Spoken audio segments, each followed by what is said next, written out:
As many of you know, December 21st, 2012 is the end of the Mayan calendar, and some think the end of the world.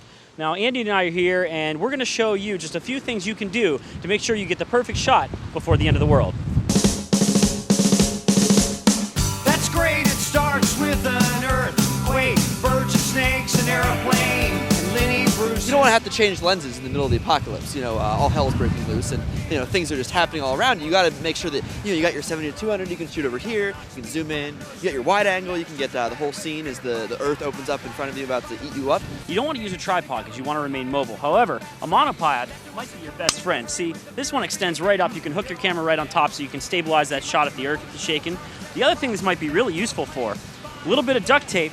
You break your leg, something like that, you can just splint that sucker right up to your leg. You can still walk, you can still run. And the best part about an extending one is you can drop it down below the knee, or you get all the way up to the hip if you break the leg high or low. I've seen John Cusack in 2012, and I gotta say the first thing I noticed was flooding and water. Now this stuff, it's not gonna do. What are we gonna do if it starts raining and we have massive floods, you're swimming through water? What do you do? Go hands-free with the GoPro Hero2. As I mentioned, it's hands-free. You put it on your head, and you're good to go. So Rob, what do you carry with you to be prepared for the end of the world? Well, as a photographer, you gotta remember that it's the end of the world and the power is probably gonna go out and not come back on for a while, if ever.